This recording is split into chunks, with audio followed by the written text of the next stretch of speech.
Hello students, तो कैसे हैं आप सब। आज मैं आप लोगों के लिए लेकर आया हूं वो चैप्टर जो कि आपके टर्म 2 के लिए काफ़ी इंपॉर्टेंट और एक शॉर्ट में फुल रिवीजन हम लोग करने वाले हैं। तो बने रहिए मेरे साथ। और उस चैप्टर का नाम पता है आपका? इलेक्ट्रिसिटी। इंपॉर्टेंट चैप्टर है ना। तो चलते हैं, टॉपिक को शुरू करते हैं। और हाँ, वीडियो अच्छा लगे तो लाइक और शेयर जरूर कीजिएगा ताकि और भी वीडियो मैं आपसे मोटिवेट होकर बनाता रहूं। Let us start the topic. तो बात करने जा रहे हैं हम लोग इलेक्ट्रिसिटी की। किसकी बात करने जा रहे हैं? इलेक्ट्रिसिटी की। अब ये इलेक्ट्रिसिटी होता क्या है आपको समझ लेना होगा। ये इलेक्ट्रिसिटी होता है ना भैया, जहां पर आपको इलेक्ट्रिसिटी दिखेगा हम समझ लेंगे वहां पर आप स्टडी किस चीज की करने वाले हैं? चार्ज की स्टडी करने वाले हैं। किसकी स्टडी करने वाले हैं? चार्ज की स्टडी करने वाले हैं। ये इलेक्ट्रिसिटी जो हमारा होता है, ये इलेक्ट्रिसिटी जो हमारा होता है, ये जनरली दो टाइप का होता है। कितने टाइप का होता है? दो टाइप का होता है। कौन कौन होता है भैया? एक हमारा होता है स्टैटिक इलेक्ट्रिसिटी और एक हमारा होता है करंट इलेक्ट्रिसिटी। कौन सी इलेक्ट्रिसिटी? Current electricity. एक हमारा स्टैटिक इलेक्ट्रिसिटी और एक हमारा करंट इलेक्ट्रिसिटी। भैया टर्म को ही समझ लेते हैं ना, फिजिक्स को वर्ड से समझ के पढ़ेंगे तो आसानी होगा हमको पढ़ने में। जब हम स्टैटिक इलेक्ट्रिसिटी की बात करते हैं तो स्टैटिक का मतलब होता है बेटा रेस्ट। क्या होता है? रेस्ट होता है। क्या होता है? रेस्ट। और यानी कि कहने का मतलब हम स्टडी तो करेंगे, किस चीज की करेंगे? चार्ज की करेंगे, लेकिन वो चार्ज किस चीज में होगा? रेस्ट में होगा। क्या चीज में होगा? रेस्ट में होगा। उसकी स्टडी हम कौन सी इलेक्ट्रिसिटी में करेंगे? स्टैटिक इलेक्ट्रिसिटी में करेंगे। क्लियर हो गई बातें? हम बात करते हैं करंट इलेक्ट्रिसिटी के। भैया करंट आप समझते हैं ना, करंट को हिंदी में हम लोग क्या कहते हैं पता है आपको? धारा। नदी में जो पानी बहती है उसको क्या कहते हैं? धारा कहते हैं। कभी ठहरे हुए पानी को आपने धारा कहा है? नहीं कहेगा। क्यों नहीं कहेगा सर? क्योंकि वो फ्लो नहीं कर रहा है। इसका मतलब कि करंट इलेक्ट्रिसिटी है ना, इसमें चार्ज क्या चीज में होगा? मोशन में होगा। क्या चीज में होगा? मोशन में होगा। तो हम उसको पढ़ेंगे किसमें? करंट इलेक्ट्रिसिटी में। तो जनरली इस टॉपिक में हम 10th क्लास में बात करने वाले हैं करंट इलेक्ट्रिसिटी के बारे में। किसके बारे में? करंट इलेक्ट्रिसिटी के बारे में। हम स्टैटिक इलेक्ट्रिसिटी के बारे में क्लास 12th में, कहां? क्लास 12th में हम लोग डिटेल में बात करने वाले हैं। ओके, तो चलते हैं करंट इलेक्ट्रिसिटी को समझते हैं। अरे भैया तुमको पता है स्टैटिक इलेक्ट्रिसिटी? इसकी भी इंट्रोडक्शन थोड़ी सी कर देता हूं मैं। क्या करना है सर आपको? क्या करना है सर? लो ना, कर रहा है ना। आपने बचपन में जादू खेला होगा। कैसे? देख मैं तेरे को जादू दिखाता हूं। कैसे दिखाता हूं? आपने पेन को लिया होगा, ड्राई हेयर में रब किया होगा और छोटे छोटे पेपर के टुकड़े को लाया पास में और ये चिपक गए। ये तो जादू है। समझ रहे ना बात को? तो इस प्रकार से वो क्या होता है? स्टैटिक इलेक्ट्रिसिटी होता है। इसमें ट्रांसफर ऑफ इलेक्ट्रॉन होता है। क्या होता है? इलेक्ट्रॉन का क्या होता है? ट्रांसफर होता है। सर क्या आयरन रॉड को रगड़ेंगे तो क्या ऐसा भी होगा? ऐसा नहीं होने वाला है, क्योंकि भैया वो कंडक्टर है। क्या है? कंडक्टर है। कंडक्टर में क्या होता है? चार्ज रेस्ट में नहीं रहेगा, चार्ज फ्लो करेगा। फ्लो एक जगह से दूसरी जगह भागेगा। समझ गए बात को? तो इसलिए स्टैटिक इलेक्ट्रिसिटी में चार्ज रेस्ट में होती है। और करंट इलेक्ट्रिसिटी, आप करंट देख रहे हैं ना, मैंने लाइट भी जला रखी है ना। तो इसमें करंट इलेक्ट्रिसिटी है, नॉट स्टैटिक इलेक्ट्रिसिटी। तो करंट इलेक्ट्रिसिटी का मतलब अब स्टडी करने वाले हैं हम लोग। तो भैया करंट इलेक्ट्रिसिटी को स्टडी करने से पहले हमको यह समझ लेना होगा कि हम लोग इंसुलेटर और कंडक्टर की बात कर लेंगे। किसकी बात कर लेंगे? इंसुलेटर और कंडक्टर की बात कर लेते हैं। तो भैया आप लोग को पता होना चाहिए कि इंसुलेटर क्या होता है, इंसुलेटर और हमारा कंडक्टर क्या होता है, कंडक्टर क्या होता है।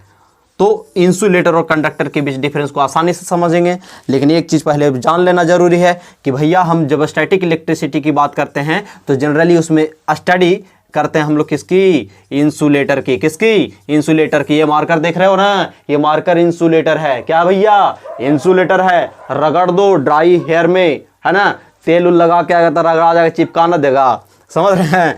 तो इंसुलेटर स्टैटिक इलेक्ट्रिसिटी में हम किसकी बात करेंगे? इंसुलेटर की। और जब जैसे ही करंट इलेक्ट्रिसिटी में जाएंगे ना तो किसकी बात करेंगे? कंडक्टर की बात करेंगे। तो भैया इंसुलेटर क्या होता है, कंडक्टर क्या होता है, समझ लेते हैं आसानी से हम लोग। तो इंसुलेटर और कंडक्टर, इंसुलेटर का मतलब क्या होता है? जिससे करंट पास ना करे, जिससे करंट पास ना करे उसको हम लोग इंसुलेटर बोलेंगे। भैया ये मार्कर है, इसको हम बोर्ड में घुसेड़ देंगे, बोर्ड में घुसेड़ देंगे, क्या इसमें करंट आएगा? नहीं आने वाला है गुरुजी। अब क्यों नहीं आने वाला, इसका रीजन तो आपको समझ लेना होगा ना। कंडक्टर जो होता है भैया इसमें कंडक्ट करेगा। बस पर चढ़ते तो कंडक्टर होता है ना, वो कंडक्ट करता है। तो ये कंडक्टर क्या होता है, जिससे इलेक्ट्रिसिटी पास करेगा। इंसुलेटर क्या होता है, जिससे इलेक्ट्रिसिटी पास नहीं करेगा। तो समझते हैं इंसुलेटर क्या हो सकता है, हमारा हो सकता है प्लास्टिक, हो सकता है हमारा रबर। क्या हो सकता है, रबर। अरे भैया नॉन मेटल की बात कर लो ना, नॉन मेटल भी क्या होता है, इंसुलेटर होता है सर। लेकिन नॉन मेटल में एक एक्सेप्शन है। क्या है आपको पता है ना, मैंने पढ़ा चुका है, ग्रेफाइट। क्या है नॉन मेटल में एक्सेप्शन आपका है भैया, ग्रेफाइट। क्या करेगा, कंडक्ट करेगा। अब क्यों कंडक्ट करेगा गुरुजी, आपको पता होना चाहिए, और नहीं पता है तो हम तो बताएंगे ही ना। कंडक्टर में आप बोल लो आयरन, मतलब आयरन क्या, सीधा सी बात, कुल मिलाकर हम बात करते हैं मेटल की। किसकी बात करेंगे, मेटल की बात करेंगे। या फिर हम बात कर लेते हैं भैया वाटर की बात कर लेते हैं, या फिर हम बात कर लेते हैं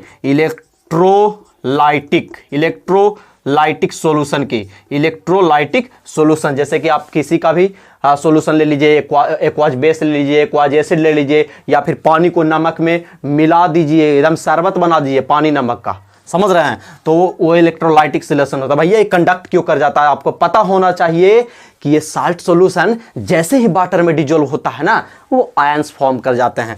आयंस फॉर्म करेंगे भैया, आयन है, आयन को कहते हैं चार्ज, अब भैया चार्ज को कहते हैं इलेक्ट्रिसिटी। तो कॉमन सी बात समझने वाली है, समझ रहे हैं। मेटल, वाटर, इलेक्ट्रोलाइट सॉल्यूशन जो भी हैं वो हमारे क्या हो जाएंगे, कंडक्टर हो जाएंगे। क्लियर हो गई बातें।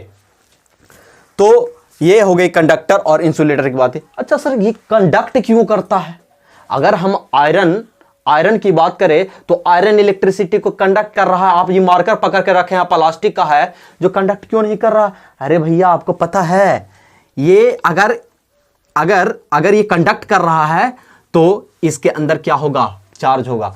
चार्ज तो इसके अंदर भी होगा सर, एकदम जरूरी है कि चार्ज होगा।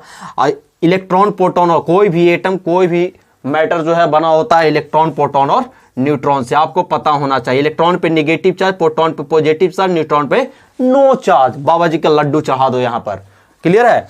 इलेक्ट्रॉन पे नेगेटिव चार्ज, तो हमारा जो फ्लो करता है इलेक्ट्रिक चार्ज वो किसकी वजह से होता है, इलेक्ट्रॉन की प्रेजेंट की वजह से। इलेक्ट्रॉन प्रेजेंट रहेगा ना मेटल में तो क्या होगा, इलेक्ट्रिसिटी कंडक्ट करेगा। गुरुजी कैसी आप बातें कर रहे हैं यार, इंसुलेटर में भी इलेक्ट्रॉन होता है, ये भी मैटर है।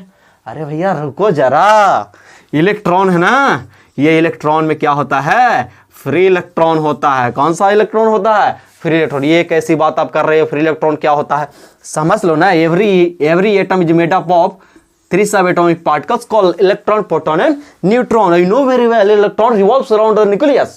आपको पता होना चाहिए कि इलेक्ट्रॉन न्यूक्लियस के चारों ओर चक्कर लगाता है।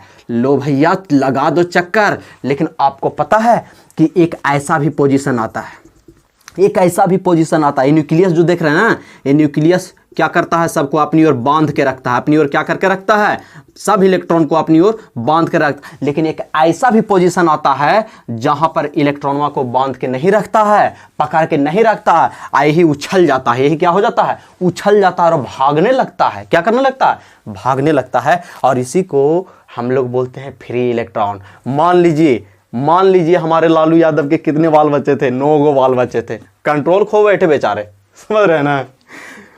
यही होता है, सबका अलग अलग बात है, एगो उन्ने है तो एगो उन्ने है। लेकिन अब शर्मा जी की बात कर लेते हैं, कम बच्चे कम परिवार सुखी परिवार, क्योंकि सब पर उनका कमांड रहता है, अच्छे अच्छे संस्कार देंगे, समझ रहे हैं। तो इसलिए ये ज़्यादा बाल बच्चे वाला आदमी है, जिसके कारण क्या होता है कि इलेक्ट्रॉनमा एक उन्हें कूद फान के भाग जाता है। आई ही इलेक्ट्रॉनमा इलेक्ट्रिसिटी का क्या करता है, कंडक्ट करता है। क्या करता है, कंडक्ट करता है। यानी कि फ्री इलेक्ट्रॉन की वजह से ही कोई भी सबस्टांस कंडक्टर होता है, और फ्री इलेक्ट्रॉन ना रहेगा तो कोई भी सबस्टांस इंसुलेटर होगा। क्लियर हो गई बातें। तो अब चलते हैं, ये इंसुलेटर और कंडक्टर को पढ़ने के बाद हम लोग बात करते हैं इस चार्ज की। अरे भैया एक बार प्रेम से बोलिए कुलाम बाबा की जय। चार्ज जो होता है, चार्ज का यूनिट क्या होता है, चार्ज का यूनिट होता है कूलाम्ब। क्या होता है, कूलाम होता है, जिसको हिंदी में भैया लिखते हैं कूलाम। ये साइंटिस्ट का नाम है। किसका नाम है, साइंटिस्ट का नाम है। इन्होंने बताया था चार्ज के बारे में। थोड़ा सा स्टैटिक इलेक्ट्रिसिटी का हम यहाँ पर डिटेल आपको बताने वाले हैं। तो ये कूलाम ने क्या दिया था भैया, ला दिया था। क्या दिया था, ला दिया था। अरे भैया किसी का नाम क्यों होगा, कोई एक्सपेरिमेंट करेगा तभी ना होगा, तो उसने ला दिया था। कौन सी ला, अरे देख लो भैया, यहां पर मान लीजिए चार्ज है, चार्ज को हम यहां पर डिनोट किससे करेंगे, क्यू से डिनोट करेंगे। चार्ज को डिनोट किससे करेंगे भैया, क्यू से कर लेते हैं डिनोट। तो मान लीजिए एक चार्ज यहां पर Q1 है और एक चार्ज हमारा यहां पर Q2 है, और मान लीजिए ये भी मान लीजिए आप कि ये दोनों एक दूसरे से r डिस्टेंस पर सेपरेट। अरे भैया d दे दो, 2 मीटर, 4 मीटर, 5 मीटर, 10 मीटर, जितना देना है दे दो ना। तो हम मान लेते हैं कि r डिस्टेंस पे सेपरेट है दो चार्जेस Q1 एंड Q2। अब का दे दिए सेपरेट तो कर दिए सर, अब का ही बोले, अरे कुछ नहीं बोले। आपको पता है अट्रैक्शन किसके बीच होता है, लड़का लड़का के बीच होता है, अट्रैक्शन नहीं होता है। गर्ल्स एंड बॉयज के बीच क्या होता है, अट्रैक्शन होता है। एक मतलब ई समझ में आता है, डिफरेंट के बीच क्या होगा, अट्रैक्शन होगा। और सिमिलर के बीच देखो लड़का लड़का मार एकदम शुरू हो जाता है, एकदम गर्दा, रिपल्सन, समझ रहे हैं। यानी कि इनका साहब का कहना था पता है क्या, सिमिलर चार्ज, क्या चीज, सिमिलर चार्ज क्या करेगा भैया, रिपेल करेगा। क्या करेगा, रिपेल करेगा। और हमारा अगर डिफरेंट चार्ज होता है, कौन सी चार्ज होता है, डिफरेंट चार्ज होता है, तो वो क्या करेगा, अट्रैक्ट करेगा। क्लियर हो गई बातें, रिपेल करेगा और अट्रैक्ट करेगा। जहां पर हम सिमिलर चार्ज की बात करेंगे तो रिपेल करेगा, डिफरेंट चार्ज की बात करेंगे तो अट्रैक्ट करेगा। क्लियर हो। अब एक चीज को समझते, ये तो पहला ला दिया गया था। क्या दिया गया था, पहला ला दिया गया था, किनके द्वारा, ये दिया गया था हमारे कूलाम बाबा के द्वारा। अब ये कूलाम बाबा ने दूसरा नियम क्या बताया भैया, दूसरा नियम बताया पता है क्या आपको, बहुत ही आसान सा नियम भैया। इन दोनों चार्जों के बीच रिपल या अट्रैक्शन तो होगा, रिपल्सन या अट्रैक्शन तो होगा। सही बात है गुरुजी, होगा ही। अब भैया ये रिपल्सन या अट्रैक्शन होता, कुछ ना कुछ तो फोर्स है तब ना, फोर्स है तब ना। इन दोनों के बीच फोर्स लगेगा, चाहे वो फोर्स ऑफ रिपल्सन हो, चाहे वो फोर्स ऑफ अट्रैक्शन हो। तो सर कितना फोर्स लगेगा, कितना फोर्स लगेगा, तो कितना फोर्स लगेगा भैया, कौन बताया था, कूलाम बताया था। कौन बताया था, कूलाम। क्या बताया था, फोर्स, फोर्स जो होगा ना डायरेक्टली प्रोपोर्शनल होगा दोनों चार्जेज के प्रोडक्ट के, दोनों चार्जेज के प्रोडक्ट के क्या होगा, डायरेक्टली प्रोपोर्शनल होगा। और भैया डिस्टेंस से कोई रिलेशन नहीं है, अरे हाय भैया दोनों के बीच रिलेशन होगा। तो क्या रिलेशन था, तो फोर्स जो होगा ना इन दोनों के बीच के डिस्टेंस के स्क्वायर के इनवर्सली प्रोपोर्शनल होगा। क्या होगा, इनवर्सली का मतलब उल्टा, इनवर्सली का मतलब उल्टा। जैसे कि हम लिखे गधा, क्या लिखे, गधा, नीचे नहीं कुछ तो क्या, तो गधा का उल्टा क्या होगा, 1/गधा। समझ रहे हैं। तो ये हमारा सेकंड लॉ था। अगर भैया मान लीजिए इसको हम इक्वेशन फर्स्ट मान लेते हैं, इसको इक्वेशन सेकंड मान लेते हैं। अगर दोनों इक्वेशन को हम साथ में लिखेंगे तो क्या लिख सकते हैं, F proportional Q1 into Q2 upon R square. ऊपर वाले को ऊपर रहने दिया, नीचे वाले को नीचे रहने दिया। अब इसको आगे हम सोल्व करते हैं भैया। एक इक्वेशन कूलाम्स के द्वारा दिया गया है जो लेकर के आते हैं, तो इस इक्वेशन को प्रोपोर्शनल हटाना पड़ेगा। क्या हटाना पड़ेगा, प्रोपोर्शनल हटाना पड़ेगा। तो इस प्रोपोर्शनल को हटाने के लिए, हटाने के बाद मैंने क्या लिख दिया, के क्या है, कांस्टेंट भैया, क्या है, कांस्टेंट है Q1 Q2 upon R square. ये हमारी 10 तक की कहानी थी, लेकिन हम यहीं तक नहीं छोड़ने वाले, बने रहिए, सिर्फ देखते जाइए पूरे वीडियो को, आग लग जाएगी इलेक्ट्रिसिटी में आज। तो एफ एफ एफ एफ इसका के का वैल्यू हम क्या लिख देंगे sir, 1/4 pi epsilon not. Epsilon not क्या बोलेंगे भैया, यहां पर लिख रहा हूं मैं एप्सिलॉन। नॉट का मतलब सुनना, बाबा जी का लड्डू। ऐसे करो भैया, 0 बैठा दो लड्डू, चरण में ही लड्डू डाल दो ना, उठा के बाबा जी खा लेंगे। 4 पाई epsilon not Q1 into Q2 upon R square. अब ये भैया 1/4 पाई एप्सिलॉन नॉट का वैल्यू कितना होता है, 9 इंटू 10⁹ होता है। 9 इंटू 10⁹ होता है। अरे भैया मान लो गुरुजी, मान लो, मानने में क्या जाता है कि एक कूलाम का चार्ज यहाँ पे है और एक कूलाम का एक चार्ज यहाँ पर है, और दोनों जो है ना 1 मीटर के डिस्टेंस पे सेपरेट। तो बताओ गुरुजी फोर्स कितना लगेगा, अरे फोर्स कितना लगेगा, बताओ बताओ बताओ, जल्दी जल्दी जल्दी जल्दी बताओ, फोर्स कितना लगेगा। तुम लोग को पता है एफ इक्वल टू, अभी अभी मैंने इक्वेशन निकाला, 1/4 पाई एप्सिलॉन नॉट Q1 पहला चार्ज कितना बताओ जल्दी, 1 coulomb, second charge 1 coulomb, distance कितना है, डिस्टेंस 1 मीटर। अरे भैया 1 मीटर डाल दो ना, दिक्कत क्या है, 1 1 1 1 हो गया। F equal to 1/4 pi epsilon naught. बताओ भैया इसका वैल्यू कितना होता है, कितना होता है, तो इतना होता है 9 × 10⁹। अब फोर्स का यूनिट क्या होता है, न्यूटन। लो भैया आ गया, इतना फोर्स लगेगा जब 1 1 कूलाम का रहेगा तो। यानी कि कहने का मतलब when each charge is separated at a distance of 1 meter, then the force of attraction or repulsion, कुछ भी कर सकते हैं यार, कितना लगेगा, 9 × 10⁹ न्यूटन। क्लियर हो गई यहां तक की बातें। अगर किसी प्रकार का डॉट रह जाए तो हमारे कमेंट सेक्शन में घुसेड़ देना ना, हम है ना, दिक्कत है। तो ये हमारी चार्ज की कहानी हो गई। अब भैया हम समझेंगे करंट को। किसको समझेंगे, करंट को। अगर भैया नोट करना चाहते हैं तो नोट करिए, नहीं तो फिर हम आगे चलते हैं।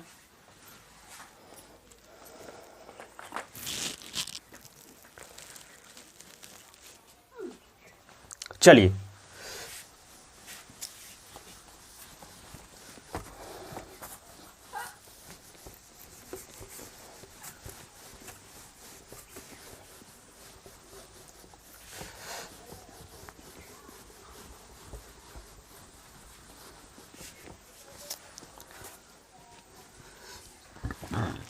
सॉरी, अब हम बात करने वाले हैं इलेक्ट्रिसिटी की। लो भैया बैटरी भी डाउन हो रही है कैमरा की, क्या बोले, इलेक्ट्रिक करंट की। किसकी बात करने वाले हैं हम लोग, करंट की बात करने वाले हैं। तो करंट को डिनोट किससे किया जाता है, आई से किया जाता है। किससे किया जाता है, आई से। करंट होता क्या है गुरुजी, रेट ऑफ फ्लो होता है। क्या होता है, रेट ऑफ फ्लो। अरे भैया फ्लो किसका, अरे भैया इलेक्ट्रिसिटी में अभी ना बताया, किसका, चार्ज का। किसका, चार्ज का। Rate of flow of charge, अरे भैया चार्ज है ना, rate of flow of charge, it is denoted by I. यानी इट मींस कह सकते हैं I equal to Q upon T, I equal to Q upon T. ठीक है, तो भैया ये I equal to Q upon T, Q क्या है, चार्ज, टी क्या है, टाइम, आई क्या है, इलेक्ट्रिक करंट। क्लियर है। अगर हम इसकी एस आई यूनिट की बात कर ले, किसकी बात कर ले, एस आई यूनिट। लो ना गुरुजी कर लेते हैं। एस आई यूनिट इसकी होती है एम्पियर। क्या होती है, एम्पियर। तो एम्पियर, अगर सर कहीं एम्पियर नहीं मिला तो हम क्या करेंगे, कुछ नहीं करना है। देख लो बेटा, क्यू क्या होता है, चार्ज, चार्ज का यूनिट क्या होता है, अभी मैंने बताया, क्या बताया, कूलाम बताया। टाइम का क्या होता है, सेकंड होता है, सेकंड होता है ना, यानी कूलाम को डिनोट करेंगे इसी से, सेकंड ऊपर जाएगा, सेकंड इनवर्स, यानी कूलाम पर सेकंड भी हम बोल सकते हैं, कूलाम पर सेकंड भी हम लोग बोल सकते हैं। इसके बाद हम बात करते हैं किस चीज से मेजर करेंगे, मेजर किस से करेंगे इलेक्ट्रिसिटी को, बताओ भैया किससे करेंगे, आप लोग को पता होना चाहिए किससे करेंगे, एमीटर से करेंगे। किससे करेंगे, एमीटर एक डिवाइस होता है, इलेक्ट्रिकल डिवाइस होता है जो मेजर करता है कि हमारा घरवा में कितना इलेक्ट्रिसिटी, कितना एम्पियर की इलेक्ट्रिसिटी आ रहा है। गुरुजी हमको एक चीज बताइए आप, कि अगर मान लिया जाए पोल पर हम टोक्का फंसाए हैं करंट लाने के लिए घर में, तो हमारा तार में करंट आ रहा है कि नहीं आ रहा है, कौन बताएगा। है आपके पास डिवाइस, है जी, है। डिवाइस क्या है, डिटेक्टिंग डिवाइस इसको बोलते हैं आप। कौन सा डिवाइस, डिटेक्टिंग डिवाइस। कौन होता है, गैल्वेनोमीटर। क्या होता है, गैल्वेनोमीटर। ये गैल्वेनोमीटर एक डिवाइस है जो डायरेक्शन ऑफ करंट भी कह सकते हैं इसको हम लोग, क्या कह सकते हैं, डायरेक्शन ऑफ करंट को बताता है कौन, गैल्वेनोमीटर। अरे भैया कितना करंट को ये पता लगा सकता है, आप लोग को पता होना चाहिए कि गैल्वेनोमीटर 10⁻⁶ एम्पियर तक के करंट को ये पता लगा सकता है। ये इससे कम होगा भैया तो बतेबे नहीं करेगा। 10⁻⁶ को हम लोग क्या कहते हैं, माइक्रो बोलते हैं। क्या बोलते हैं, माइक्रो बोलते हैं। एम्पियर आपका होता है, लो भैया माइक्रो एम्पियर, यानी कि कुल मिलाकर हम बात करें तो इसको 1 माइक्रो एम्पियर भी हम लोग कह सकते हैं। समझ में आई बातें। अगर डिनोट करने की बात आई तो माइक्रो का सिंबल आपको पता है क्या होता है, म्यू होता है। क्या होता है, म्यू होता है, 1 माइक्रो एम्पियर होता है। इसकी हम जब रेसिस्टेंस की बात करते हैं, किसकी बात करें, रेसिस्टेंस, भैया एमीटर की रेसिस्टेंस क्या होती है, रेसिस्टेंस हमारी होती है लो, अरे लो नहीं कहो, वेरी लो कह दो, क्या कह देंगे, वेरी लो। रेसिस्टेंस क्या होता है, वेरी लो होता है। अगर गुरुजी हमको मिल गया आइडियल, क्या मिल गया, आइडियल एमीटर, तो हम कैसे पता करेंगे कि आइडियल एमीटर है या नहीं, तो भैया इसका रेसिस्टेंस जो होगा हमारा, रेसिस्टेंस जो होगा हमारा क्या होगा, जीरो होगा। एमीटर का resistance very low, ideal ammeter का रेसिस्टेंस क्या होता है, जीरो होता है। इसको हम हमेशा पता है सीरीज में कंबाइन करते हैं इलेक्ट्रिक सर्किट में, किस में कंबाइन करते हैं, सीरीज में। एमीटर को किस में कनेक्ट किया जाता है, सीरीज में कनेक्ट किया जाता है। कैसे गुरु जो, ये हमारा एमीटर लो भैया, यहां पर सेल लगा दिया, ये हमारा हो गया सीरीज कॉम्बिनेशन ऑफ एमीटर, ठीक है। अगर हम बात करें सर कि करंट का डायरेक्शन क्या होता है, डायरेक्शन की बात कर लो, ये डायरेक्शन की जब हम बात करते हैं तो करंट का डायरेक्शन क्या होगा आपको पता होना चाहिए। मान लिए भैया ये पॉजिटिव चार्ज है, ये निगेटिव चार्ज है, ये पॉजिटिव चार्ज है, निगेटिव चार्ज, ये जो आप देख रहे हैं पॉजिटिव टू निगेटिव करंट का फ्लो होगा। क्यों सर, क्योंकि आपको पता होना चाहिए इलेक्ट्रॉन की वजह से ही, इलेक्ट्रॉन की वजह से ही करंट पास करता है। एक चीज बताओ, ये करंट निगेटिव साइड से ना आएगा क्योंकि उस पर चार्ज क्या होता है, निगेटिव होता है, क्या होता है, निगेटिव होता है। तो यहां पर हम तो ये भी कह सकते हैं कि the direction of current is the opposite to the direction of flow of electron. Electron एन ए, करंट एन ए, इलेक्ट्रॉन एन ए, करंट एन ए, समझ रहे हैं बात को, यानी कि अपोजिट होगा किसके, इलेक्ट्रॉन के अपोजिट। लिख देता हूं, इलेक्ट्रॉन के अपोजिट, किसका, direction of current, direction of current क्या होगा, इलेक्ट्रॉन के अपोजिट होगा। क्लियर हो गई बात यहां तक। ये एक प्रकार का आपको पता है क्या होता है, स्केलर क्वांटिटी होता है। क्वांटिटी की बात कर लेते हैं, कौन सी फिजिकल क्वांटिटी होती है, फिजिकल क्वांटिटी की बात कर लो भैया, तो फिजिकल क्वांटिटी कौन सी होती है, स्केलर, स्केलर क्वांटिटी होती है। बाकी वेक्टर भी होता है तो उसको हम देखेंगे नहीं, बाद में वो सब चीज डिटेल में वो अलग चीजें हैं, लेकिन जनरली हम जानेंगे कि स्केलर क्वांटिटी होती है।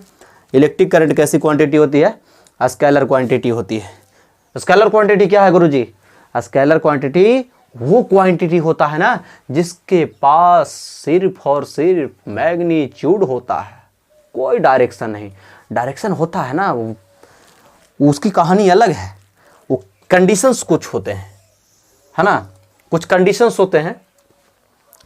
तो आपको तो पता हो गया कि भैया इतनी सारी इंफॉर्मेशन मैंने इलेक्ट्रिसिटी की, करंट की बता दी, लेकिन अभी और भी है, अभी और भी है। आपको पता होना चाहिए जो करंट इसमें फ्लो करता है वो किसकी वजह से करता है, इलेक्ट्रॉन की वजह से। तो इलेक्ट्रॉन का क्या होता है, ट्रांसफर होता है, क्या होता है, इलेक्ट्रॉन का ट्रांसफर होता है, ट्रांसफर ऑफ इलेक्ट्रॉन, इलेक्ट्रॉन का ट्रांसफर होता है जिसके कारण इलेक्ट्रिसिटी क्या करती है, पास करती है। समझ में आई बातें।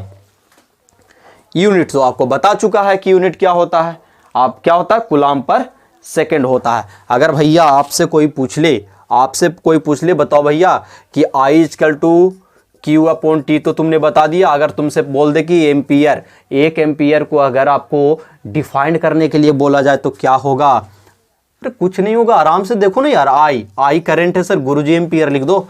क्यू चार्ज है ना, क्यू क्या है, चार्ज है। चार्ज का यूनिट क्या होता है, कूलाम। टाइम का यूनिट क्या होता है, सेकंड होता है, क्या होता है, सेकंड होता है। अगर इसके आगे एक एक एक लगा दिया तो कोई फर्क पड़ने वाला नहीं है। और आपको पता है कि इलेक्ट्रॉन पे गुरुजी चार्ज कितनी होती है, इलेक्ट्रॉन पे चार्ज कितनी होती है, तो 1.6 इंटू 10⁻⁻19 कूलाम होती है। माइनस कर दो क्योंकि इलेक्ट्रॉन पे चार्ज माइनस होता है। अगर एक सेकंड में एक कूलाम चार्ज फ्लो करता है किसी कंडक्टर से पास करता है, एक सेकंड में कितना कूलाम, एक कूलाम, तो उसी को हम लोग बोलेंगे क्या चीज, एक एम्पियर बोलेंगे। तो गुरुजी एक कूलाम में कितना इलेक्ट्रॉन होगा, निकाल लो ना भैया। एक इलेक्ट्रॉन में इतना चार्ज होता है तो एक कूलाम में कितना होगा, 1/1.6 इंटू 10⁻⁻19 इलेक्ट्रॉन होगा। अगर गुरुजी इसको सोल्व करेंगे तो कितना आएगा, 6.6 अरे भैया कितना आएगा 6.25 इंटू 10⁻18 इलेक्ट्रॉन आएगा। 6.25 इंटू 10⁻18 इलेक्ट्रॉन आएगा। क्लियर हो गई बातें। तो ये हमारी इलेक्ट्रिक करंट थी। क्या थी? Electric current. इतनी सारी इंफॉर्मेशन मैंने आपको प्रोवाइड की है, कोई दिक्कत नहीं भैया, यहाँ तक नोट करें। इसके बाद हम इसकी बात करने वाले हैं इलेक्ट्रिक पोटेंशियल की। नोट करिए।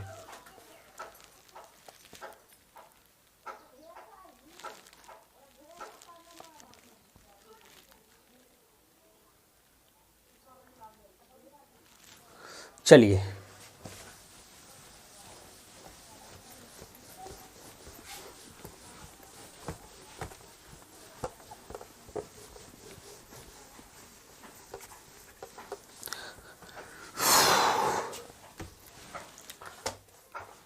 अब बात करते हैं हम लोग इलेक्ट्रिक पोटेंशियल की। इलेक्ट्रिक पोटेंशियल होता है क्या है, एकदम ठेठ में समझो। मान लो भैया ये इनफाइनाइट है। क्या है? इनफाइनाइट है। और यहां पर कोई इलेक्ट्रिक फील्ड है। क्या है? इलेक्ट्रिक फील्ड है। ये इनफाइनाइट से मैंने क्या किया, एक यूनिट पॉजिटिव चार्ज को उठाया, एक यूनिट पॉजिटिव चार्ज को उठाया और कहां ले गया भैया? इलेक्ट्रिक फील्ड में। कहां ले गया? Electric field. लाकर पटक दिया, लाकर पटक दिया। यूनिट पॉजिटिव चार्ज को मैंने लाकर पटक दिया इलेक्ट्रिक फील्ड। अच्छा एक चीज बताओ, हम तुमको बोले कि हमारा घर में 1 किलो आलू लेके आओ बाजार से, तो तुम बाजार से घरे लेकर के आया आलू, तो वर्क हुआ कि नहीं हुआ? तो भैया तुम ही ना बताओ, तुम ही बताओ कि क्यूब जो यूनिट पॉजिटिव चार्ज था, इसको इनफाइनाइट से हम कहां ले गए? इलेक्ट्रिक फील्ड तक। क्या हुआ सर? वर्क हुआ। क्या हुआ? वर्क हुआ। इसी को हम लोग क्या बोलेंगे? इलेक्ट्रिक पोटेंशियल बोल देंगे। इसका मतलब इलेक्ट्रिक पोटेंशियल को हम लोग डिनोट किससे करते हैं? V से करते हैं। V equal to W upon Q। V equal to W upon Q। यानी कि यूनिट पॉजिटिव चार्ज को इनफाइनाइट से इलेक्ट्रिक फील्ड के किसी एक पॉइंट तक ले जाने में जो वर्कडन होता है, उसी वर्कडन को हम लोग क्या कह देते हैं? इलेक्ट्रिक पोटेंशियल कह देते हैं। क्या बोलते हैं? Electric potential. अगर भैया पोटेंशियल डिफरेंस की बात कर ले, किसकी बात कर ले? पोटेंशियल डिफरेंस की बात कर ले, तो इलेक्ट्रिक फील्ड के किसी एक पॉइंट से दूसरे पॉइंट तक ले जाने में किया गया वर्क इलेक्ट्रिक पोटेंशियल डिफरेंस कहलाता है। मान लो कि ये पॉइंट हो गया ए पॉइंट हो गया बी। क्या हो गया? ए पॉइंट हो गया ए पॉइंट हो गया बी। तो बताओ गुरुजी पोटेंशियल डिफरेंस क्या होगा? V A minus V B upon W upon Q. कुछ भी बोल दो। V A minus V equal to W by Q. अब गुरुजी इसकी बात कर लेते हैं हम लोग यूनिट की। किसकी बात कर लेते हैं? यूनिट की। इसकी यूनिट क्या होती है? तुमको नहीं पता? नहीं पता तो बात कर लो। वोल्ट होता है। क्या होता है? वोल्ट होता है। क्या होता है? यूनिट जो हमारा होता है वोल्ट होता है। अगर सर वोल्ट नहीं मिला तो? अरे कुछ नहीं भैया, V equal to W upon Q है, तो W का यूनिट क्या होगा? W का यूनिट होगा जूल। वर्क का यूनिट क्या होता है? जूल। Q का अभी बताया कूलाम होता है। यानी कि हम इसको बोल सकते हैं जूल पर कूलाम। इसी को हम बोल सकते हैं जूल कूलाम इनवर्स। ये हमारी बात हो गई यूनिट की। आपसे पूछ दे कितना वोल्ट है बताओ। 1 वोल्ट का डेफिनेशन दे दो तुम। किसका दे दो? 1 वोल्ट का। तो W का यूनिट जूल और ये कूलाम। ये हो गया हमारा कूलाम। 111 लगा दिया इक्वेशन पे, कोई फर्क नहीं। आप डिफाइन करते हैं ना 1 वोल्ट को, दिक्कत क्या है सर? जिस प्रकार से मैंने इलेक्ट्रिसिटी में इलेक्ट्रिक करंट में 1 एम्पियर को डिफाइन किया था, उसी प्रकार यहां करेंगे। 1 कूलाम यूनिट पॉजिटिव चार्ज तो हो गया। यूनिट का मतलब 1 कूलाम पॉजिटिव चार्ज को इनफाइनाइट से इलेक्ट्रिक फील्ड के किसी एक पॉइंट तक ले जाने में किया गया वर्क 1 जूल हो, तो उसको हम लोग 1 वोल्ट कहें। क्लियर है? 1 वोल्ट का देंगे।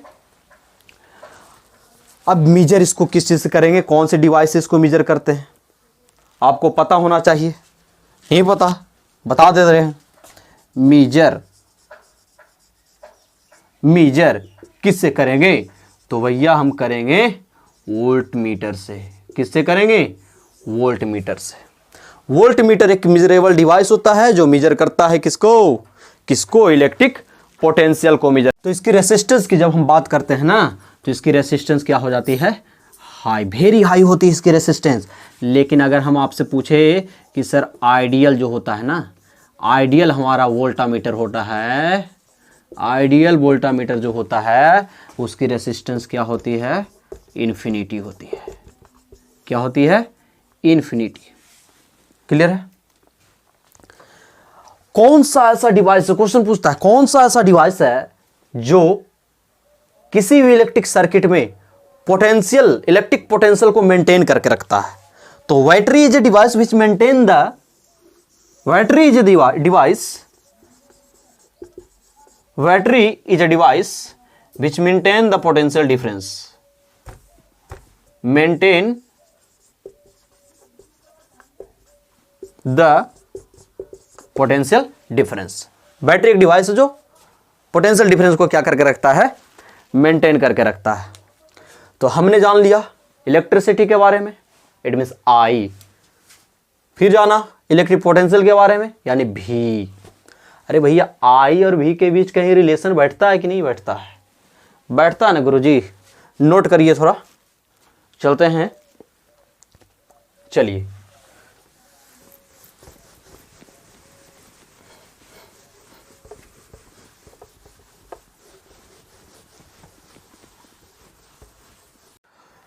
ओम्स लॉ की बात करते हैं, जिन्होंने रिलेशन दिया भी और आई के बीच में। भी माने इलेक्ट्रिक पोटेंशियल, आई का मतलब करंट। तो उन्होंने बताया कि मान लो भैया ये वो कंडक्टर है, उसमें आई करंट पास कर रहा है, लेकिन टेम्परेचर क्या है? कांस्टेंट है। At constant temperature, constant temperature पर करंट जब पास करेगा किसी भी कंडक्टर में, तो क्या होता है? उसके इंड पे पोटेंशियल, इलेक्ट्रिक पोटेंशियल प्रोड्यूस हो जाता है। मान लो ये पॉइंट ए है, ये पॉइंट क्या है? बी है। भी ए मान लीजिए यहां पर पोटेंशियल प्रोड्यूस हुआ है, यहां पर भी। तो इन दोनों के बीच का जो डिफरेंस होगा ना, करंट के डायरेक्टली क्या होगा? प्रोपोर्शनल होगा। करंट के डायरेक्टली प्रोपोर्शनल होगा। कब? कांस्टेंट टेम्परेचर पर। ध्यान रखिए, यानी भी प्रोपोर्शनल आई। यानी कि करंट का वैल्यू बढ़ेगा तो इलेक्ट्रिक पोटेंशियल का वैल्यू उसी रेट में बढ़ेगा, और करंट का वैल्यू घटेगा तो इलेक्ट्रिक पोटेंशियल का वैल्यू उसी वे में घटेगा। तो यहां पर प्रोपोर्शनल हटा के हमको इक्वेशन बनाना है, तभी बराबर कर देते हैं आई आर। यहां पर आर आपको दिख रहा है, एक नया प्राणी आ गया है। आर को हम लोग पता है क्या बोलते हैं? रेसिस्टेंस। क्या बोलते हैं? रेसिस्टेंस। रेसिस्टेंस का मतलब होता है प्रतिरोध, रोकना इसको।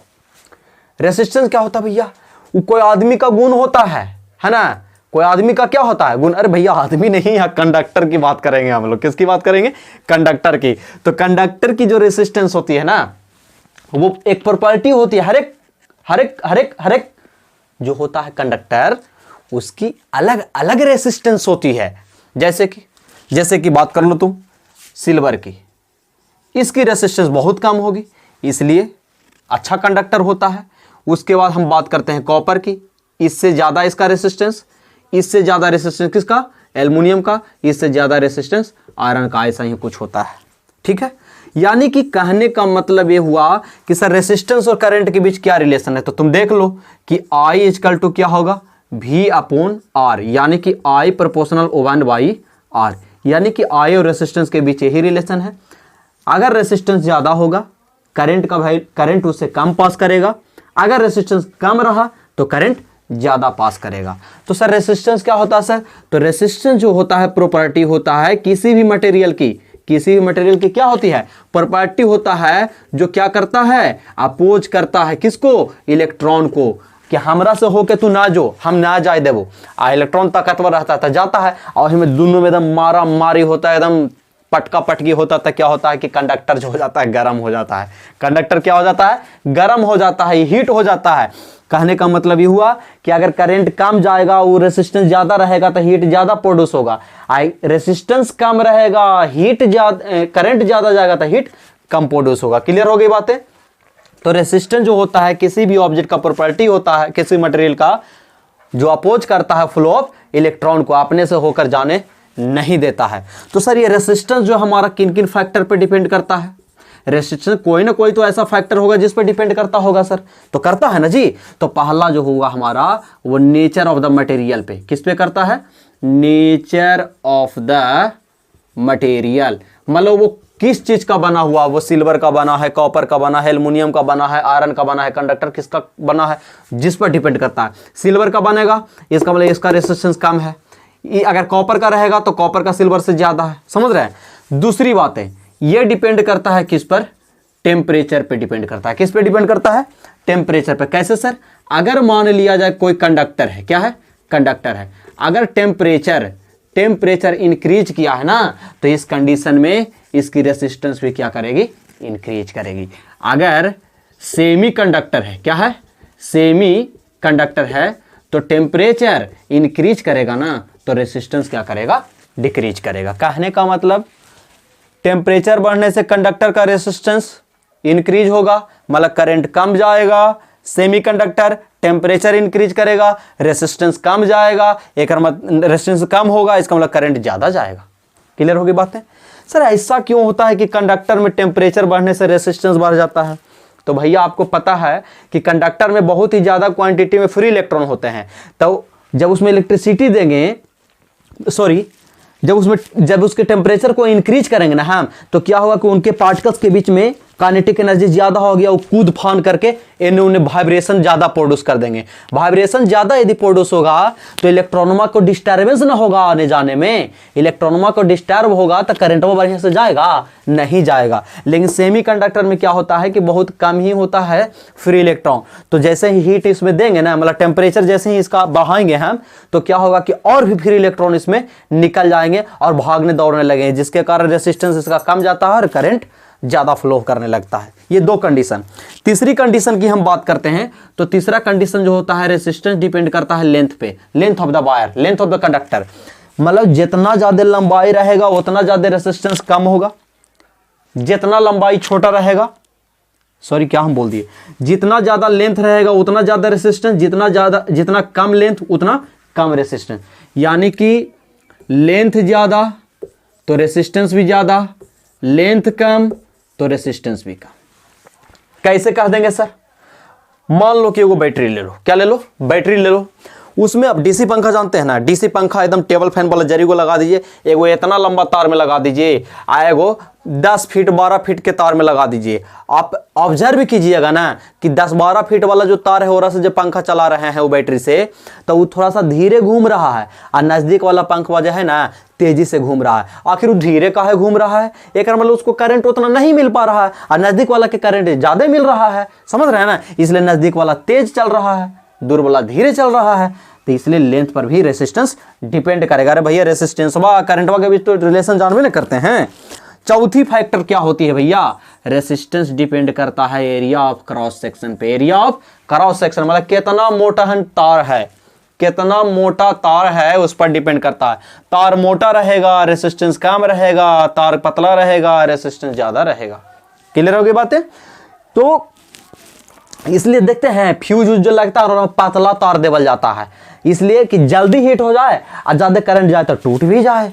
अब इन दोनों रिलेशन को हम एक साथ लिखने की कोशिश करते हैं। तो अगर एक साथ लिखने की कोशिश करेंगे तो R प्रोपोर्शनल क्या होगा भैया? L। तो ऐसा कर दे डायरेक्ट, इसको हम ऐसा कुछ कर देते हैं, इसको हम ऐसा कुछ कर देते हैं कि एक साथ लिख लेते हैं। R प्रोपोर्शनल L ऊपर है तो ऊपर, A नीचे है तो नीचे लिख दिए। इसको हटाएंगे तो लो पहले आए कौन? ओम बाबा। कौन बाबा? ओम बाबा। जय महाकाल। अब महाकाल के चाहिए नाग बाबा। क्या चाहिए? नाग बाबा। तो प्रोपोर्शनल को हटाएंगे और इनके बदले दे देंगे नाग, नाग दे देंगे L/A। इसी नाग को हम लोग पता है किस नाम से जानते हैं? इसको हम लोग जानते हैं किस नाम से? रेसिस्टिविटी। किस नाम से जानते हैं? रेसिस्टिविटी के नाम से जानते हैं। तो रेसिस्टिविटी का फॉर्मूला क्या होगा? R/A/L। R/A/L। आपको यहां पर पता होना चाहिए, हमने एक रिलेशन लाया V = IR। V = I R, यानी कि आर इजकल टू क्या होगा, V अपॉन आई। रेसिस्टेंस का यूनिट क्या होता है, रेसिस्टेंस का यूनिट क्या होता है भैया, तो यूनिट हमारा होता है ओम। लो बाबा शंकर जी आ गए। अगर सर ओम नहीं मिला तो क्या मिलेगा, ये भी देख रहे हैं ना, भी का यूनिट होता है वोल्ट और आई का होता है क्या चीज, एम्पियर। क्या होता है, एम्पियर, यानी कि वोल्ट एम्पियर इनवर्स हो जाएगा, यानी 2 यूनिट। कितना यूनिट, 2 यूनिट। एक तो रेसिस्टेंस का यूनिट ओम होगा, एक तो रेसिस्टेंस का यूनिट वोल्ट एम्पियर इनवर्स होगा।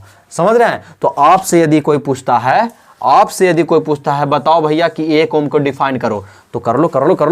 और है ना, तो ओम ना शंकर जी का शिवलिंग है, बराबर भी अपॉन ए, 1 लगा देंगे। इक्वेशन पर कोई इफेक्ट नहीं आने वाला है। यानी हम कह सकते हैं कि जब किसी कंडक्टर में कांस्टेंट टेम्परेचर पर 1 एम्पियर का करंट पास कराते हैं तो उसके एंड पे कितना वोल्ट, 1 वोल्ट का पोटेंशियल डिफरेंस प्रोड्यूस होता है, जिसको हम लोग बोलेंगे 1 ओम, 1 ओम बोलेंगे। क्लियर हो गई बातें। तो यहां पर नाग बाबा की बात कर लीजिए आप। अरे भैया ये रेसिस्टिविटी है, क्या है, रेसिस्टिविटी है। रेसिस्टिविटी क्या होता है, ये फंडामेंटल प्रॉपर्टी होता है। क्या होता है, फंडामेंटल प्रॉपर्टी होता है, जो कि क्वालिफाई करता है कि कितना स्ट्रॉन्ग रेसिस्टेंस होगा, कितना स्ट्रॉन्ग रेसिस्टेंस होगा। रेसिस्टिविटी क्या होता है, resistivity is the fundamental property of a material that qualifies how strongly resist electric current. मतलब कितना ताकतवर ताकत से ये रेसिस्ट करेगा इलेक्ट्रिक करंट को, वो हमारी कहलाती है क्या चीज, रेसिस्टिविटी। अगर किसी सबस्टांस की रेसिस्टिविटी हाइयर होगी तो वो जो कंडक्टर जो होगा ना, सबस्टांस कंडक्टर जो होगा हमारा पुअर कंडक्टर होगा। कौन सा कंडक्टर होगा, पुअर कंडक्टर होगा। रेसिस्टिविटी हाई तो सबस्टांस कैसा कंडक्टर होगा, पुअर कंडक्टर होगा। इसकी यूनिट की बात कर लो। इसकी यूनिट की जब तुम बात करते हो छोटू, तो आर ओम हो गया, ए एम्पियर हो गया, एरिया है ना बाबू, ए क्या है, एरिया है, तो एरिया का मीटर स्क्वायर, लेंथ का क्या होगा मीटर, मीटर से मीटर कैंसल, यानी बच गया ओम मीटर। रेसिस्टिविटी का यूनिट क्या आया, ओम मीटर आ गया। ये रेसिस्टिविटी को पता है एक और नाम से जानते हैं, जिसको हम लोग पता है क्या बोलते हैं, स्पेसिफिक, क्या बोलते हैं, स्पेसिफिक रेसिस्टेंस, स्पेसिफिक रेसिस्टेंस के नाम से इसको हम लोग जानते हैं। ओम मीटर यूनिट किसका हो गया, रो का, किसका हो गया, रो का हो गया। अब यहां पर हम लोग जानते हैं कि कंडक्टेंस क्या होता है, क्या चीज, कंडक्टेंस। एक होता है हमारा स्पेसिफिक कंडक्टेंस, क्या होता है, स्पेसिफिक कंडक्टेंस। यहां पर हम लिख देते हैं, एक हमारा कंडक्टेंस और एक हमारा हो गया स्पेसिफिक कंडक्टेंस।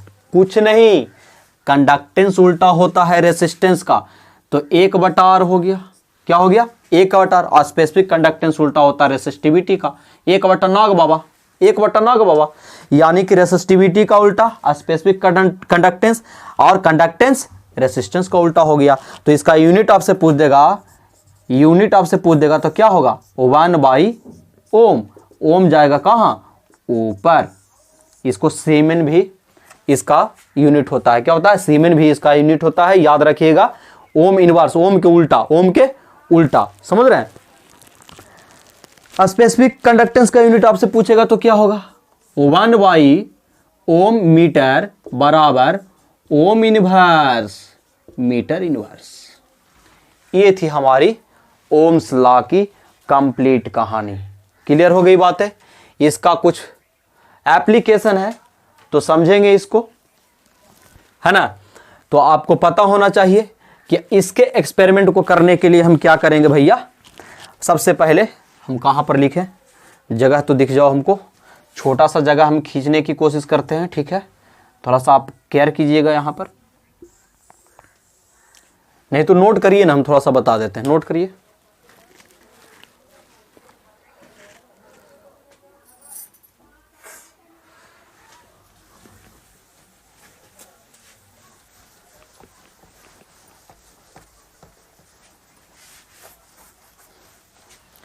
चलिए यहां पर आपको दिखा देते हैं हम लोग कि सबसे पहले एक सर्किट हमको बना लेना होगा। क्या बना लेना होगा? सर्किट। और यहां पर मैंने जोड़ दिया एमीटर को, यहां पर जोड़ दिया वोल्ट मीटर को, क्योंकि वोल्ट मीटर को किस चीज सर्किट में किस में जोड़ा जाता है? पैरेलल में जोड़ा जाता है। अभी हम आपको बताएंगे कि सीरीज कॉम्बिनेशन क्या होता है, पैरेलल कॉम्बिनेशन क्या होता है। यहां पर मैंने लगा दिया एक सेल पॉजिटिव माइनस, और यहां पर एक लगा दिया, एक हमने लगा दिया भैया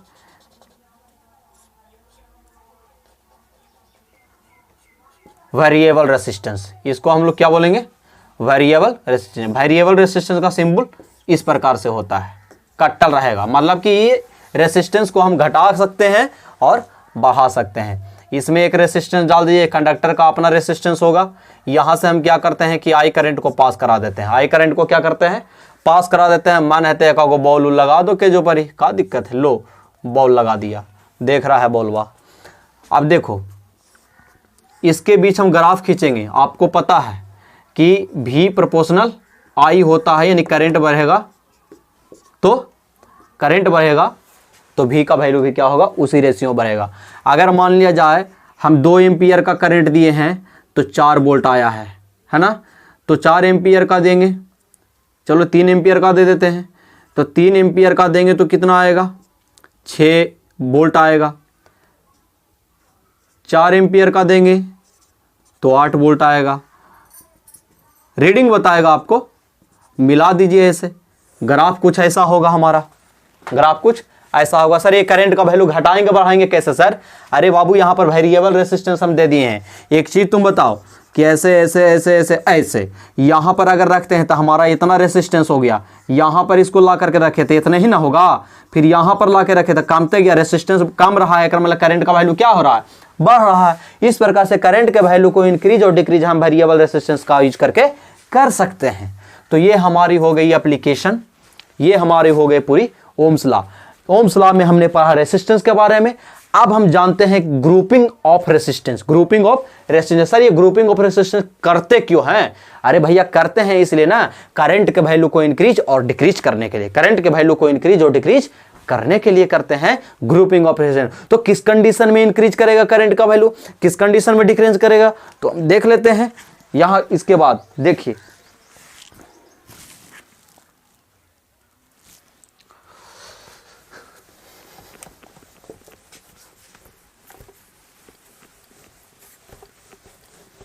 तो ग्रुपिंग ऑफ रेसिस्टेंस की जब हम बात करते हैं तो ग्रुपिंग 2 तरीके से किया जाता है। कितने तरीके से किया जाता है? 2 तरीके से किया जाता है ग्रुपिंग ऑफ रेसिस्टेंस। रेसिस्टेंस को ग्रुप में किया जाता है। भैया प्रार्थना आप किए हैं कि नहीं? स्कूल में पार के लाइन में लग के प्रार्थना एकदम एक हाथ की दूरी पर एकदम ऐसे रह करके जब आप रहते हैं तो कुछ इस प्रकार से लाइन होती है और कुछ आपके अगल बगल में भी होती है। तो समझिए जब एक प्रार्थना का लाइन बनता है ना तो आपका रो जो हो गया वो समझिए हो गया पैरेलल। क्या हो गया? पैरेलल। और जब हाथ मिला करके ऐसे डिस्टेंस करते हैं तो ई हाथ से ई हाथ, ई हाथ से ई हाथ आगे जुटल चल जाता है, तो वो हमारा सीरीज हो गया। क्या हो गया? सीरीज। ऐसे हम है, हमरा आगे एगो ऐसे, फिर हमरा आगे एगो ऐसे, फिर हमरा आगे ऐसे एगो, तो ये हमारा हो गया कौन सा? तुम लोग को पता है ना, इसको हम लोग बोलते हैं पैरेलल। और जब ई हाथ हमारा, वो हाथ में कोई और के हाथ, वो हाथ में कोई और के हाथ, ये हाथ में कोई और के हाथ, ये हाथ में कोई और के हाथ, तो ऐसा कंडीशन हमारा सीरीज का कहलाता है। यानी कि 2 तरीके से हम लोग ग्रुपिंग करते हैं। ग्रुपिंग जो हमारा होता है कितने तरीके से होता है? 2 तरीके से होता है। एक सीरीज होता है, एक क्या होता है? सीरीज होता है, और एक हमारा होता है पैरेलल। सीरीज और पैरेलल होता है। तो सर सीरीज क्या होता है? अभी बता दिया भैया। लो ये हमारा हो गया सीरीज, हो गया ये हमारा हो गया सीरीज, और ये जो आप देख रहे हैं प्रार्थना का लाइन कुछ ऐसा ही रहता है, ये हमारा हो गया पैरेलल। देखिए एक के पीछे। इसमें क्या तुम देख रहे हो भैया कि ये आदमी का पहला हाथ ही दूसरा हाथ, आदमी का दूसरा हाथ आई आदमी का पहला हाथ, आगे ऐसे भी जोड़, पहला आदमी के दूसरा हाथ, दूसरा आदमी का पहला हाथ जुटल है, दूसरा आदमी के दूसरा हाथ है, तीसरा आदमी का पहला हाथ जुटल है। तो इस प्रकार का कॉम्बिनेशन हमारा सीरीज कहलाता है। और सभे आदमी के एक साइड वाले हाथ को एक साथ और दूसरे हाथ को एक साइड जब हम जोड़ देंगे तो ये हमारा कहला जाता है पैरेलल। क्लियर है? अब इन दोनों के लिए हम लोग फार्मूला डिराइव करेंगे कि कैसे होता है। तो सर डिराइव करना शुरू करते हैं हम लोग। यहां पर इधर हम कर रहे हैं भैया सीरीज का। किसका कर रहे हैं? सीरीज का। मान लीजिए कि आप कितने रेसिस्टेंस को लिया है जी? 3 रेसिस्टेंस को लिया है। इसका नाम दे दीजिए R1, इसका नाम R2, इसका नाम R3, इसका नाम दे दिया R3। यहां पर एक पॉइंट, एक हाथ, यहां पर ज्वाइंट, यहां पर ज्वाइंट, यहां पर ज्वाइंट। ये पॉइंट का नाम दे दीजिए ए पॉइंट का नाम दे दीजिए बी, ई पॉइंट का नाम सी, ई पॉइंट का नाम दे दीजिए डी। अगर मान लीजिए जब भैया यहां पर हम एक सेल जोड़ देते हैं तो करंट तो इधर से ही जाएगा ना, और इधर से आएगा, आएगा कि नहीं आएगा? अरे भैया करंट जब जाएगा तो तुमको अभी अभी ओम्स लॉ में पढ़ाया ना, क्या पढ़ाया कि जब करंट पास होगा तो इलेक्ट्रिक पोटेंशियल प्रोड्यूस होगा। तब मान लो कि ए पॉइंट पर भी ए प्रोड्यूस हो गया, बी पॉइंट पर भी बी, सी पॉइंट पर भी सी और डी पॉइंट पर भी डी। ध्यान देने वाली बात है कि जितना करंट इससे जाएगा R1 से, उतना ही करंट R2, उतना ही करंट R3 से जाएगा। यानी कि तीनों से करंट जो जाएगा ना वो इक्वल जाएगा, सेम जाएगा। यानी कि यहां पर किसका वैल्यू सेम है? करंट का वैल्यू सेम है। तो ध्यान रखिएगा, जिसका वैल्यू वैरी करेगा उसी की वैल्यू हम लोग फाइंड करेंगे। सेम तो हमको पता ही है, जिसका नहीं पता है किस प्रकार से वैरी कर रहा है उसको ना हम निकालेंगे वैल्यू। तो हम निकालेंगे यहां पर किसका वैल्यू? पोटेंशियल डिफरेंस का, पोटेंशियल डिफरेंस का। तो निकाल लेंगे हम। किसके लॉ से चलेंगे भैया? ओम्स लॉ से। किसके लॉ से चलेंगे? Ohm's law.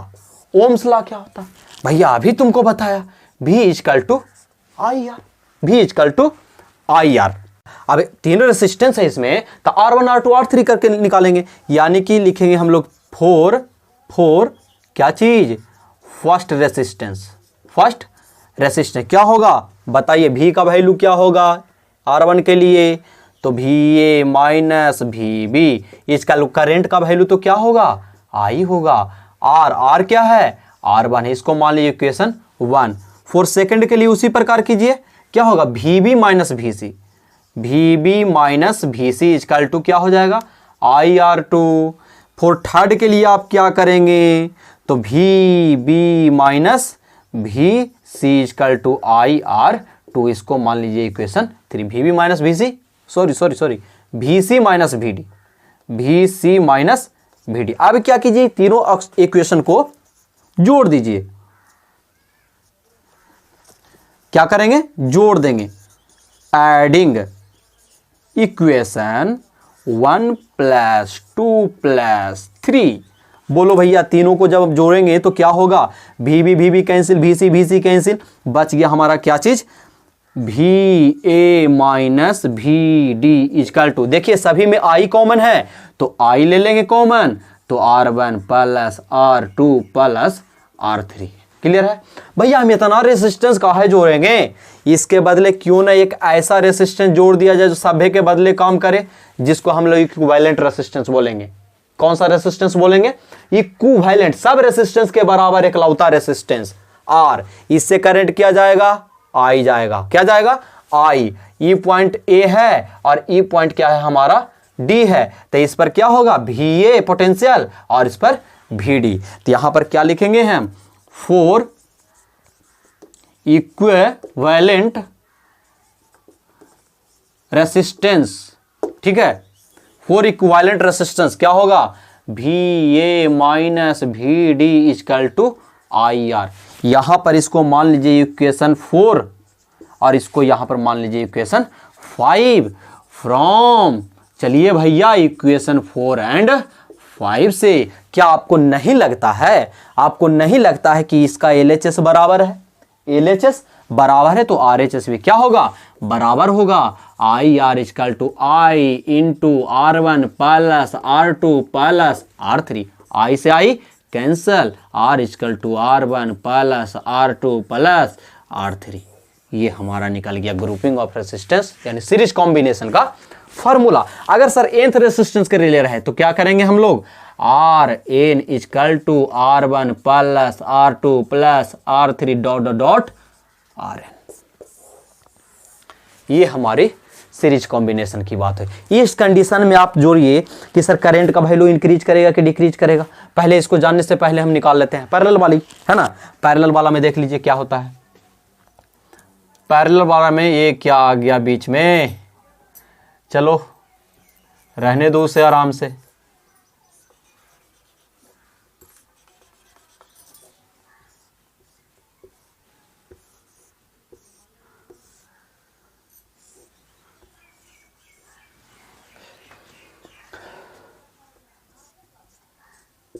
प्लस माइनस नाम दे दीजिए R1 R2 R3। अब भैया यहां से जब करंट ये जाएगा, ई पॉइंट को नाम दे दो A और ई पॉइंट को नाम दे दो B। करंट जब यहां पर जाएगा I, तो तुमको पता होना चाहिए कि तीनों तरफ डिस्ट्रीब्यूट हो जाएगा। मान लीजिए कि फर्स्ट रेजिस्टेंस से करंट जा रहा है I1, सेकंड से जा रहा है I2 और थर्ड से जा रहा है I3। लेकिन तीनों से जब होके जाएगा तो फाइनली क्या निकलेगा, I ही करंट निकलेगा। तीनों मिलके एक ही जगह मिल रहा है, समझ रहे हैं। तो उसी प्रकार हम लोग कहां से चलेंगे, Ohm's law. Sir Ohm's law बार बार क्यों चल रहे हैं आप। ओम्स लॉ चलने का कारण क्या है कि अभी अभी ओम्स ने रिलेशन दिया V और I और R के बीच, V I और R के बीच। चलो भैया चल लेते हैं। कहां से चलेंगे गुरुजी, तो आप जहां से कह देना ओम्स लॉ से चल लें, ओम्स लॉ से चल लीजिए। फॉर फर्स्ट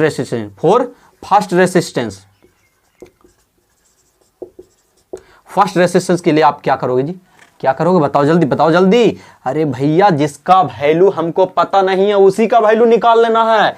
यहां पर करंट का वैल्यू पता था, पोटेंशियल डिफरेंस का वैल्यू पता नहीं था। यहां पर पोटेंशियल डिफरेंस सेम है, यहां पर करंट सेम है, यहां पोटेंशियल डिफरेंस सेम है। तो पोटेंशियल डिफरेंस का वैल्यू हमको निकालना नहीं है, निकालना है करंट का वैल्यू। तो I इक्वल टू क्या होगा भैया, V अपॉन R। तो बोलिए I1 equal to V A। यहां पर पोटेंशियल क्या प्रोड्यूस होगा, अरे क्या होगा VA। यहां पर क्या होगा VB, तो क्या होगा VA minus VB upon R1। Second के लिए, अरे सेकंड के लिए क्या होगा I2 equal to VA minus VB upon R2। Third के लिए क्या होगा I3 बराबर VA minus VB upon R3। तो तीनों को क्या किया था आपने, जोड़ दिया था। यहां पर भी ऐड कर दो, एडिंग इक्वेशन 1 + 2 + 3। तीनों को जब हम जोड़ देंगे भैया तो क्या होगा I1 + I2 + I3 बराबर, यहां पर क्या कॉमन आ रहा है VA minus VB 1/R1 1/R2 1/R3।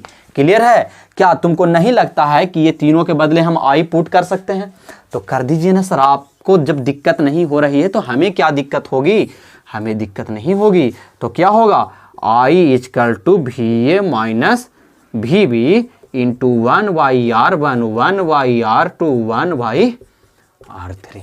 Clear है बात। यहां पर हम लोग क्या निकाले थे, इक्विवेलेंट रेजिस्टेंस। भैया तीन गो हम रेजिस्टेंस काहे लगाएंगे गुरुजी, इस सब के बदले एक गो रेजिस्टेंस लगा दीजिए ना, जहां पर ये R करंट आ ही जाएगा, पोटेंशियल डिफरेंस सेम रहेगा। तो फोर इक्विवेलेंट रेजिस्टेंस क्या होगा I equal to VA minus VB upon R। इसको मान लीजिए इक्वेशन आप 3 था ना, 3 के बाद इसको 4 मान लीजिए, इसको इक्वेशन मान लीजिए 4 और इसको मान लीजिए 5। कहां से चलेंगे, फ्रॉम इक्वेशन 4 एंड 5। बताओ भैया LHS सेम है, RHS भी सेम होगा, मतलब बरोबर होगा। तो बताओ बरोबर कर दें, कर दीजिए ना गुरुजी। VA minus VB upon R equal to 1/R1 + 1/R2 + 1/R3 into, छूट गया है जी VA माइनस VB, इधर लिख देते कोई दिक्कत नहीं, कट गया। 1/R equal to 1/R1 1/R2 1/R3। लो निकल गया। अगर गुरुजी आ गया nth रेजिस्टेंस के लिए, nth रेजिस्टेंस के लिए क्या करेंगे, तो Rn equal to 1/R1 1/R2 ... 1/Rn तक चले जाएंगे। यहां तक ये हमारी थी सीरीज और पैरेलल कॉम्बिनेशन की। इसमें आपने क्या देखा, इसमें हमने देखा करंट, क्या चीज, करंट सेम था। क्या सेम था, करंट। यहां क्या सेम था, पोटेंशियल डिफरेंस क्या था, सेम था। अच्छा